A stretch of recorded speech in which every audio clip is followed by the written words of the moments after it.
Hey, what's going on, everybody? My name is Sean Hume, and I am making this video to talk about my exit from my church of 20 years. So, let me give a disclaimer really quick. This video is not to shame anybody, it's not to point the finger, it's not to bash or criticize.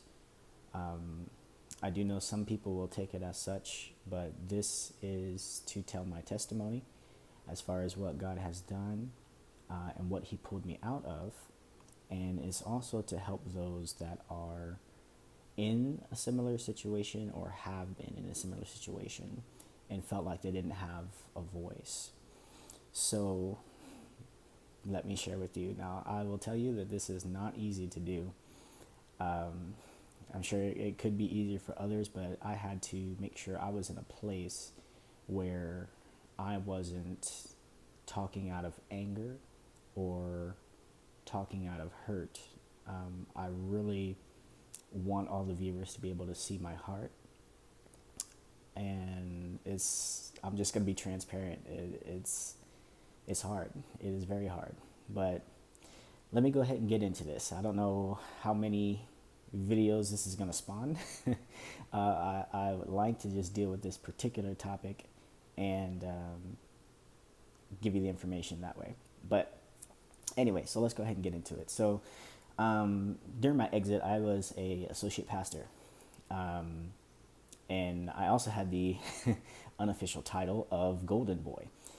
If you don't know what that is, that's basically where you're viewed as the favorite to the head of the house. It could also mean, as far as being the one that is highly anointed, or the one that everybody kind of I don't think glamorize is the word, but kind of fawns over, or that person that can just kind of do no wrong type deal. I think people have different descriptions on that particular term. I never wanted that term, but I was, or that name, but I was given that. So, hey, just to let you know, it is what it is. But so I was viewed as that person.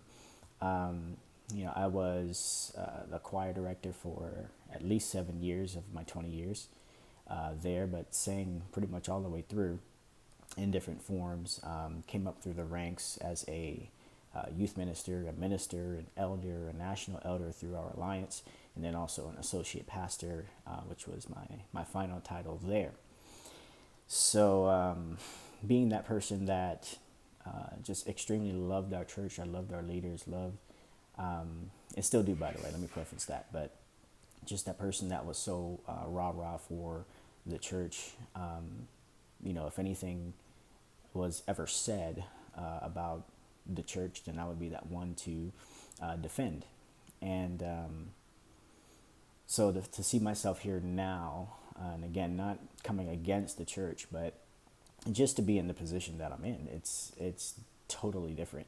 I was that person that said, if you cut me, I bled the church colors. I was just that person, and didn't realize how blind I was to a lot of things until God showed me. So let's get into why I left, and I'll give you some stories. So I ended up leaving because, well, first off, my wife left a whole year and some change before me, and that was nuts. I didn't at the time know why that she left, but what I can tell you is that just kind of over the years, we got married back in '09, and when I look back on it, she's been like telling me different things about the church that I couldn't hear, or about people that I couldn't hear, and that was starting pretty much either that same year or the year after. So with that, it's like, okay, and she's telling me these things, but I can't hear. So if ever she brought a issue, it could be a particular issue that she would bring to me. It wasn't something that I would just kind of brush off. It was more of things that I was trying to maybe help her understand in a different light, but never discounting her feelings. So it was a hard thing. It was a very hard thing. And we're talking about for years and years and years and years. But I'll let her tell her story. But as she told me things that were going on, and just over the years I couldn't hear it, and it led her into depression. And she just felt trapped in so many ways. So to summarize that, she ended up leaving, and that was in 2018. Not leaving me, but leaving the church. And so when she did, then I of course still was going, and as I'm going, of course things just aren't the same. I felt really broken on the inside. But here's the crazy thing, because there was a lot of marriages that were looking or that shared that same picture, to where the husband was there at the church and the wife was somewhere else. And that bothered me. It's like, why is this the normal? Why is this okay? And the more I looked at it, it seemed like the male and the gifting or spiritual gifting on the male was more so championed rather than marriage itself. So it seemed like it was okay for the male to be there and the woman to be elsewhere. And I won't speak for anybody else, but just me looking, I wasn't okay with that. So as my wife left, and then I'm still there and I'm still singing, I'm still ministering, I'm still praying, I'm still preaching, and my wife isn't there, and that just bothered me to the core. And so with that, I was like, okay, well, I don't really know what to do, because there was always this divide where things would be okay at church, but then I would come home and we couldn't talk about spiritual things. We couldn't talk about it. And anything that was mentioned as far as the church, or just spiritual matters, there was just a divide. And I was not okay with that, but I didn't know what to do about it. And it seemed like we were fine every other topic. It was just that in particular. And so that feeling of everything being all right at church, but then not at home, just it was not okay. And so it got to a point where my wife, she was very honest with me, and I thank God for her. But she was very honest, and she was like, well, I feel like there's a divide to where it's like it's either me or it's the church. And let me tell you, fellas, that hurt, and that hit home, because that was her truth. And as much as I didn't want to hear that, or as much as I didn't think that was true, it was. And because I was just, again, so rah about the church and church things, and it was more so I was neglecting certain things about her, and I didn't mean to, but I didn't know how to make it right. And so with that, I took some days to think about it, and I really sought God. Now I tell you this, I'll tell you this, like, I didn't really have to call my own fast. God called one for me. Because, when the way that He works in my life is that when, I'm really seeking Him about something, He'll put it on me heavy. Just to not eat anything if I'm really seeking an answer from Him. And that's what He did. So, the first thing that I ended up doing in this process of seeking Him is that, I had to pull myself back, because He revealed to me that my house wasn't in order. It was not in order. I was ministering to these people, but I really needed ministering myself. And for whatever reason, I really wasn't getting that. Um, like I was, sharing with my leaders and fellow pastors about what was happening, but they didn't have any real answers, and I can't really expect them to.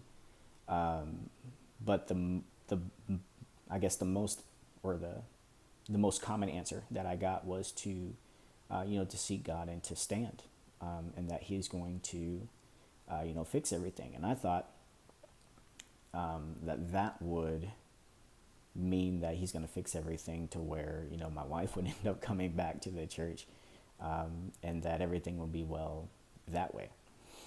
Um, no, that's not how it happened.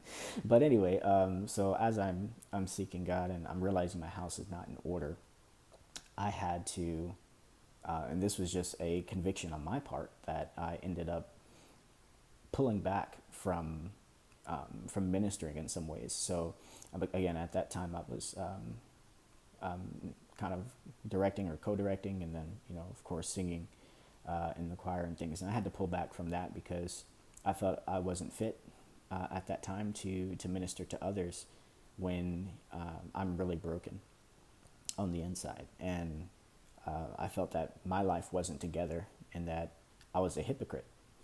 So I pulled back, and I told my leaders I was pulling back from that, and seemed like it was okay.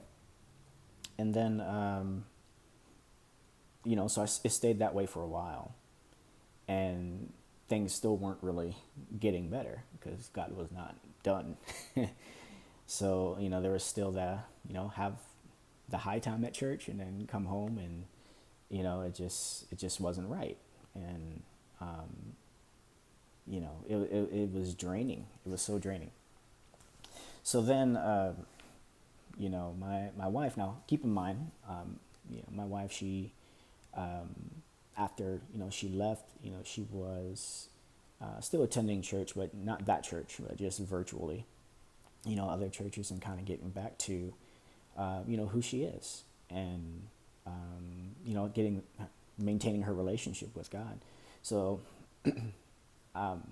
what I do know is that when people leave or have left the church, that it always seemed like that person was leaving God, or stepping out into the world just because you're leaving that church, and it's not the case. But in her case, she was getting back to the root of who she is in God, and so she was getting her spiritual life back, where it's really been sucked dry from her during her stay at what was our home church. And so now, as I'm continuing to seek God, I'm like, all right, well, I see her getting stronger, but I'm feeling weaker.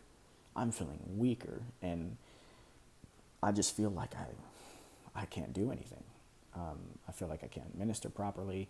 I'm going to church and I'm so heavy. I'm just heavy, and people are seeing it, but it's like they're ignoring it. And for those that didn't ignore it, they would do their best to comfort me, and I do appreciate that. I really do appreciate that.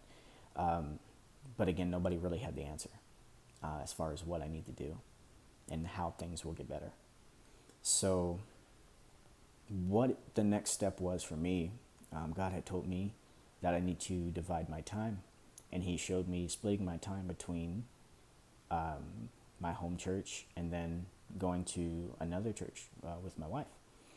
And we were in different cities. Like, my home church was in one city, and we lived in a different city. And then the other church that we were thinking about going to together was in another city. So I heard God say that, and I ignored it for about 2 weeks. I ignored it, and thinking like, no, that can't be it, because again, I'm that guy that was like, no, there's no way I'm gonna ever leave this church. This is where I'm planted. This is where I know that God has me. So I ignored it, and about 2 weeks later, it came from my wife, to where she thought that I needed to meet her in the middle and split my time. And I didn't tell her at the time, but I was just like, that was all God right there. So, I gave it a little bit more time, and I ended up, going, I got really convicted about what God said and what God confirmed. And then I came into agreement with it. And so I went to my leader and I said, oh no, I'm sorry. I sent an email. And this can be in a different video, but I sent an email because I guess the relationship that I had with my leaders wasn't what it seemed like. And I couldn't really convey myself in the manner of which I would have liked to, as far as being able to explain what's going on and stuff. Like, it was so much harder in person. So I sent an email. And yeah, I can get more into that, not that particularly, but as to the why in that, it's a deep thing. But anyway, so sent an email and was saying, hey, I am fighting for my marriage, and I'm going to have to start splitting my time. And I don't want to end up how other marriages have ended up. And I want my marriage to work. I know that God gave me my wife, and I know that He put us together, and I'm not going to let anything tear us apart. So, so I mentioned that I was going to be splitting my time. I did get a response back, and the response, being, well, pretty much like, we understand, but at the same time, like, the marriages that you've seen that have split are deeper issues than the church. So I was like, okay, but that was pretty weird. That was pretty weird. It was kind of like one of those glazing over type moments, because I was specifically stating that she had issues, regarding the church, and it's kind of like deflecting it. So so anyway, uh, as I started splitting my time, and we're going to this other church, and I mean, it's like night and day. As I'm going into the other churches, well, the other church, and I'm seeing, how they operate. And, on a spiritual level, of course, I'm like looking, and I'm making sure that they, do X, Y, and Z and stuff like that. I mean, day one, they were legit, so I was fine. But then I started seeing how they treat people, and I saw how how they treat their leaders, like those pastors, how they treat their leaders. I saw how they treated people that left, and there was a couple that left there, and they only been there a couple years, but there was a couple that left because God called them elsewhere, and they brought them up, and they were like, really sad that they were going because they made such an impact on the ministry. And, they were just moved to tears.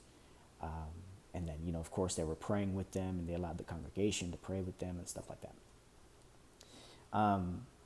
Which leads me to how I thought my exit would go, because for years and years and years and years, I always saw my exit as going to where my leader would lay his hands on me, he would give me his blessing, and everything's good. So as time is going on, and God is showing me that my time is winding down at my current church, and it got to the point where I had to start letting my leader know. Oh, wait, before that. So as I'm splitting my time, one Sunday here, I started noticing changes when it came to the interactions between me and church leaders, and it was just different. And it seemed like things were so intentional to show that, hey, you're not that guy anymore, to where you're always here. You're not that guy that I'm cool with anymore, on that level. And my eyes were just opening to a whole lot of things. And so I saw that, especially coming from my leader, and that tore me apart. Didn't know what to do with that. So I just went to God with it, and asking him to help me, because that was the type of pain I never thought I'd feel.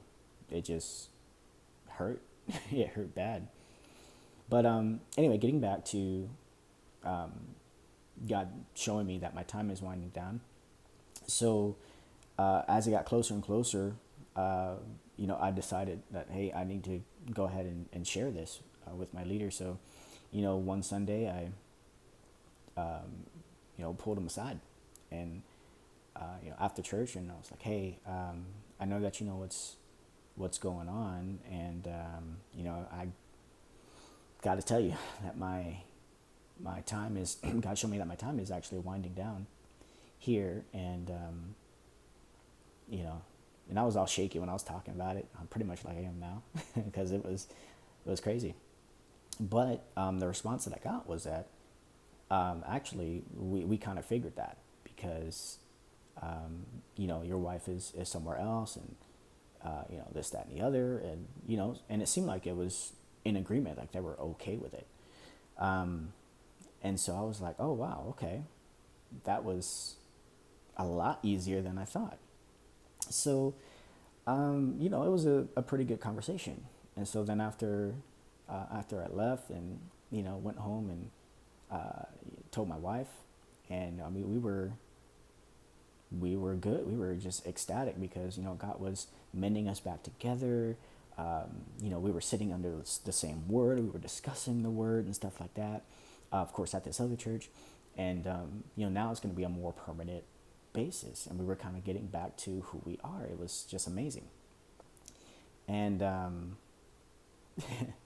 so then I, as I'm still seeking God after that, he shows me, like, now's the time, and I'm like, okay, so now is the time. And I'll never forget, it was a Friday, and I sent the message over to my leaders. So I was like, hey, I just want to let you know, since our conversation last week, that God has shown me that this Sunday coming will be my final Sunday.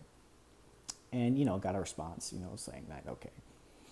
And which leads me to that Sunday. So get in there, and service is going on as usual, and then service ends and then people disperse, and I'm like, wait, what's going on?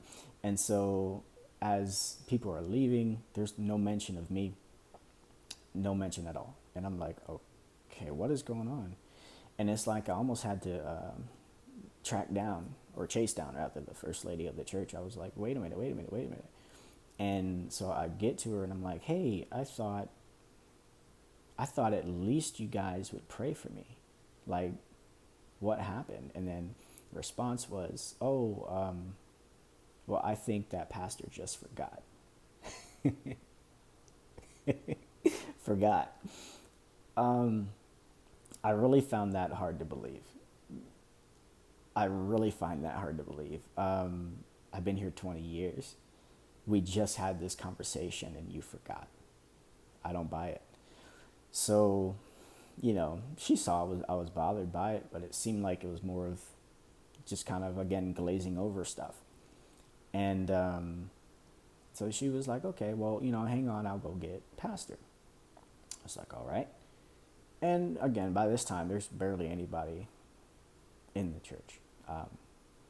So it's just more so the leadership. And so it comes out and says, hey, I didn't expect to see you here. You didn't expect to see me here? After I told you that this is going to be my last Sunday? Like this week? That didn't make any sense to me either. I'm like, what game are we playing here? What? And I was so hurt and bothered by that. But of course, I didn't show it at that time. It was just like, what is going on here? So instead of staying out there in the sanctuary, we ended up going into the pastor's office and brought the other leaders in and shut the door. And I'm like, okay. And so my pastor starts to tell the leaders, what was going on, but then he stops mid-sentence and tells me that I should tell them. I said, okay, fine. So I went ahead and told the other pastors, what was going on, because I mean they all know to a good degree of the stuff I was going through. Um, and as I told them that this is my last day, oh my gosh, there was shock, of course, but then there was those looks that could kill, disagreement. Um, and don't get me wrong, there was some agreement. There was some agreement after it settled a bit, but for the most part, it was cold, man. It was cold in there. But yeah. So then, as I explained that, and then my pastors, they didn't lay hands on me. It was more of, well, I guess we can't convince you to stay. But yet, what came from my pastor's mouth was more of that there's nowhere in the Bible where the man follows his wife. And I was like, that spoke volumes to me, because as we had this conversation the week prior, it's not me following my wife, but God leading me so I can lead my home, which I wasn't doing. And so I was taken back by that comment. And so after that is where, we got in a circle, and, they were, well, the head pastor prayed for me, and, that was it. And, we hugged, and some of those hugs weren't love hugs. It was crazy. And then that was it. But, I didn't get to say goodbye to the congregation. I didn't get to say goodbye to the people that I was ministering to, the ones that I was praying for, just helping them through life. The people that I interacted with every week, I did not get to say goodbye. And so I got home and I made a video. I made a video showing that, or saying, goodbye to the people of the church. I didn't point any fingers. I was just like, hey, I wanted to let you guys know this is the last day that that I'm in the church. And it was more of a video that had me and my wife. We were both in it, and I told them why. I said, hey, I'm leaving the church, and the reason why is because we're fighting for our marriage, but we just didn't get the opportunity to say goodbye to you. So but we just want you to know that we're okay, and things like that. So there was that video, and I sent it to the members of the church. That video, even though with the good intent that it had, brought a lot of backlash. And that backlash was, it was hurtful. And it was more of, how can you do this to us type deal? And it's like, well, did you not hear what the church was doing to me and my wife? There was things that we were going through that we just had to separate ourselves from. But, so there was people that were upset with that video, even with the good intent that it was made for, which is probably what this video is going to do too. But again, I share this just to share my story with others that are going through similar situations. So to wrap it up, after I exited the church, my wife and I, we were obviously attending church together, seeking God together. And as we did that, God totally uprooted. He uprooted us out of the state and planted us in Dallas, Texas, and prospering us, which is just crazy beyond our imagination.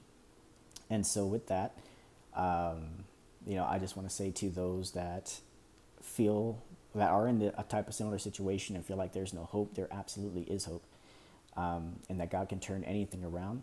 The Bible is true. His word is true. where He turns your bad around for your good. There's nothing that's unwasted. God will use everything that you have, and you just gotta wait and see. And He's true. He's faithful. You just make sure that you're faithful to Him. So I hope this video is helpful to someone, or is enlightening to someone. And my goodness, I can't believe I actually made this video. But I do have more to share. So God bless you guys, and let me know in the comments if there's anything in particular that you want to know. All right, later.